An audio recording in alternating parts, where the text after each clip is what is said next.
Centimetre and bent into the shape of circle. तो पहले तो इसने सर्कल के शेप में उसको बेंड कर दिया, लिखना कुछ नहीं, ठीक है, सर्कल के शेप में बेंड कर दिया, सिर्फ समझो।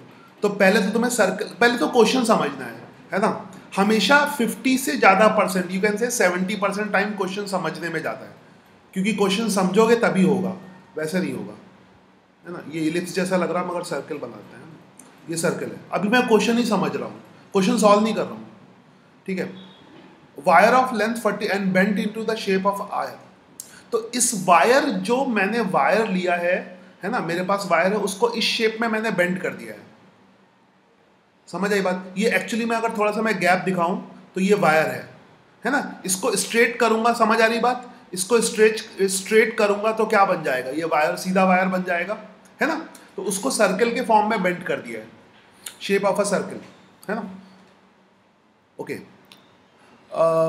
Find the radius of circle. तो ऑब्वियसली फिर 44 सेंटीमीटर क्या होगा, है ना। 44 सेंटीमीटर तुम समझ गए होगे क्या होगा 44 सेंटीमीटर। तुम्हें रेडियस फाइंड करना है, इसका रेडियस फाइंड करना है ना, टू फाइंड द रेडियस। ये रेडियस है, ठीक है। ऑब्वियसली पेरीमीटर क्या होता है, जो ये वाली जो लेंथ होती है उसको पेरीमीटर कहते हैं, है ना। तो वायर की लेंथ भी वही है, तो ये चीज क्या होगी, ये समझ गया होगा, ये तो पेरीमीटर होगी। अभी उसने पेरीमीटर नाम करके नहीं दिया है, और अच्छे क्वेश्चन में ऐसा बोलेगा नहीं कि पेरीमीटर है, तुम्हें खुद ही समझना होगा कि पेरीमीटर है।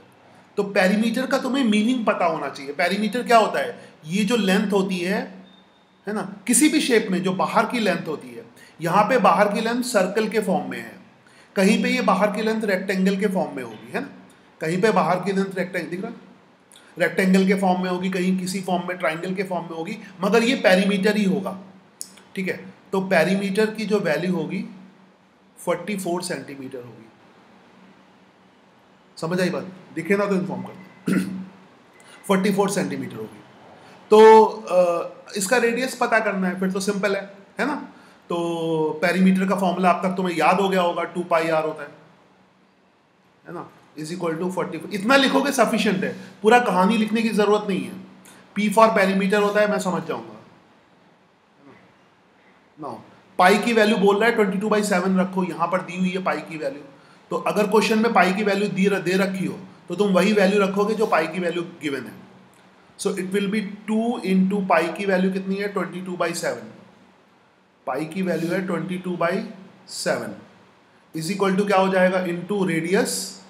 समझ आई बात, 20, और ये आएगा 44 सेंटीमीटर। जरूर लिखना, इसको छोड़ना नहीं ना। अब तो बहुत सिंपल है, 22 44 ये कैंसिल हो गया, ठीक है। तो रेडियस की वैल्यू कितनी आ गई, 11 आ गई है, 7 ना, 7 सेंटीमीटर आएगी रेडियस की वैल्यू, 7 सेंटीमीटर। समझ आ गया, किसी को दिक्कत तो नहीं है इसमें, प्रॉब्लम नहीं है। प्रॉब्लम हो तो फौरन बोलना, हाँ। No sir, no doubt. हाँ अब इसके बाद ये इतना सॉरी, इतना पोर्शन तो आसान है। ये एक्चुअली में 2 क्वेश्चन। फिर ये कह रहा है कि इसने यही वाला, ये जो ग्रीन वाला वायर है, ये वायर फिर से लिया है और सेम वायर को स्क्वायर के शेप में बेंड कर दिया है। भाई प्रैक्टिकली तुम एक वायर ले लो ना, वायर से खेलते हो ना, तो वायर का सर्कल भी बना सकते हो। इसको प्रैक्टिकली सोचोगे तभी आएगा। तो वायर लेके उसका सर्कल भी बना सकते हो, वायर से तुम रेक्टेंगल भी बना सकते हो, ठीक है। उसी वायर से इसने स्क्वायर बना दिया, सेम चीज है।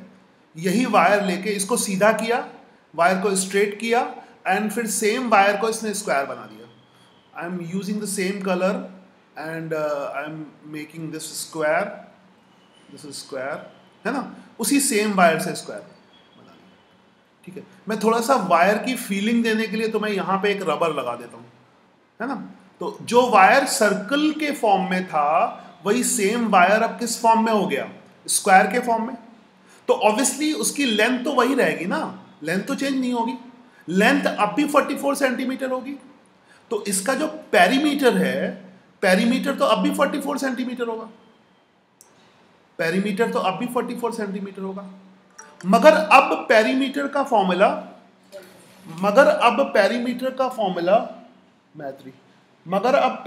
का जो फॉर्मूला होगा वो 2πr नहीं होगा, ठीक है। अब पेरीमीटर का फॉर्मूला दिख रहा है। अब जो पेरीमीटर का फॉर्मूला है, सॉरी वो 2 पाई आर नहीं होगा, है ना, अब तो स्क्वायर बन गया।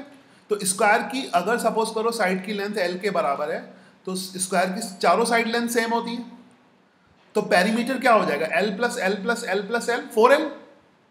अब side plus side plus side, मतलब पेरीमीटर का हर जगह मतलब सेम होता है।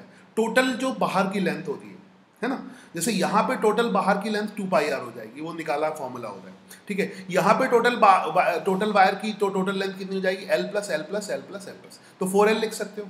4L is equal to 44 centimetre, 44 centimetre. It is a good question, तभी मैं रिकॉर्ड कर रहा हूँ। तो L इज इक्वल टू कितना हो जाएगा, 11 सेंटीमीटर। इसमें एनसीईआरटी में क्वेश्चन अच्छे और डेटा भी अच्छे दिए हैं, मतलब ज़्यादा कैलकुलेशन नहीं करनी पड़ती तुम्हें। L की वैल्यू 11 सेंटीमीटर हो जाएगी, ठीक है। What will be the length of each side, हो गया। इसमें क्या मुश्किल था, देखने में मुश्किल लग रहा था। Which figure enclose more area, अब एरिया किस, है ना, अगर तुम सर्कल, अगर सेम पेरीमीटर है तो सर्कल, रेक्टेंगल, स्क्वायर, एरिया सबसे कम सर्कल का होगा। मगर तुम ऐसे मत मानो, तुम उसको चेक कर लो, अभी तुम्हें ये लॉजिकली नहीं समझना है, मगर सबसे कम सर्कल का ही आएगा। तो इसका एरिया निकाल लो, रेडियस हम निकाल ही चुके हैं, तो इसका एरिया निकालो। चेंज सबसे कम सर्कल का ही क्यों होगा, अब वो चेक करके देख लो, मैथमेटिकली आता है ना, वो तुम सोच के देखो, और तुम इसमें मानने की जरूरत नहीं, वो चेक करके देखो ना, सबके फॉर्मूले पता है, ठीक है। और सबसे कम सर्कल का होता है, मैं कुछ और बताऊंगा, मैं अभी तुम्हारी बात को एक्सप्लेन करने के लिए साइंस की एक बात आ गई है, वो बाद में बताऊंगा, है ना, फिलहाल नहीं तो मैं टॉपिक से इधर उधर हो जाऊंगा, ठीक है। अच्छा, व्हाट्सएप पे मैसेज आया, दिख रहा है प्रॉपरली दिख रहा है ना, ओके। तो ये है, okay, A is equal to pi R square होगा। ये तो मैं अभी पाल एक्सप्लेन करता हूँ कि सबसे कम सर्कल का क्यों होता है, क्यों होता नहीं, उसके बेस पे बहुत कुछ, बहुत बढ़िया चीज़ एक्सप्लेन करता हूँ। अभी फिलहाल ये क्वेश्चन में कैलकुलेशंस बहुत अच्छी है ना। रेडियस 7 आया, स्क्वायर लेने की जरूरत ही नहीं है, सिर्फ इंटू डी कर दो। नहीं, ये गलती मत करना बच्चे, इसमें डी स्क्वायर इंटू डी नहीं होगा, इसमें डी स्क्वायर बाई 4 होगा, तो अपना ये दिमाग मत लगाओ, कभी कभी गड़बड़ हो जाएगी। आर की वैल्यू डी बाई 2 होती है, इंटू डी मत करना, 2D मत करना, है ना, तो इससे अपना दिमाग ज़्यादा मत लगाओ, और लगाओ तो सोच समझ के लगाओ, समझ। मैं ये कह रहा हूँ कि स्क्वायर को निकाल कर डी कर दो। नहीं, डी नहीं कर सकते स्क्वायर, अगर स्क्वायर को निकाल, नहीं, 2R को निकाल के डी करते हैं, स्क्वायर को निकाल के डी नहीं करते हैं, नहीं समझे। Diameter is equal to twice of radius होता है, diameter is equal to radius का स्क्वायर नहीं होता। डी रख दो, हाँ, सर नहीं कर सर, तो आर स्क्वायर का निकाल कर डी रख दो ना। नहीं, R is equal to D नहीं, बच्चे ऐसा मत करना बिल्कुल भी, मैं बता रहा हूँ, डी एकदम नहीं रख सकते, आर स्क्वायर को निकाल के। वैसे इसमें रेडियस दिया हुआ है, उसकी जरूरत नहीं है, मगर अगर कहीं पे डायमीटर दिया हो तो रेडियस डायमीटर बाई 2 होता है, तो पूरा प्रोसेस इसीलिए करना, तो क्या हो जाएगा, डी स्क्वायर बाई 4 होगा, डी करोगे गलत हो जाएगा, समझ आई बात। R is equal to D by 2 होता है, डी नहीं होता, समझ आया ना। नहीं सर, एक मिनट रुक जाओ फिर, okay. So it is 7 cancel हो गया, तो ये कितना आएगा, 7 into 22, 7 into 22, this colour is 7 into 22, ठीक है, 22 इंटू 7, समझ आई बात, 22 इंटू 7, और ये जो है ये एरिया हो जाएगा 7 सेंटीमीटर। एक्चुअली में यहाँ पे मुझे सेंटीमीटर इंटू सेंटीमीटर भी करना चाहिए था ना, 7 सेंटीमीटर है, तो ये सेंटीमीटर का स्क्वायर लास्ट में जरूर लिखना, है ना, कैलकुलेशन की जरूरत नहीं है, हमें ये देखना है कौन सा ज़्यादा हो। 154, हाँ वो देखते हैं, सेंटीमीटर का स्क्वायर, तो ये तो सर्कल का एरिया हो गया। अब हम इसी रेक्टेंगल का एरिया निकालें, वो कितना होता है, लेंथ इंटू ब्रेथ, और यहाँ पे लेंथ ब्रेथ तो सेम है ना, रेक्टेंगल लेंथ इंटू ब्रेथ होता है, तो यहाँ पर लेंथ इंटू लेंथ हो जाएगा, ठीक है, 11 सेंटीमीटर इंटू 11 सेंटीमीटर, ठीक है, 1 centimetre square, 1 to 1 centimetre square, ठीक है। सो सर्कल का ज्यादा है, सर्कल का एरिया सर्कल का ज्यादा है। सर्कल का ज़्यादा है, और मैंने क्या बोला था, सर्कल का मिनिमम होता है, मतलब मैंने गलत बोला था, सर्कल का मैक्सिमम होता है।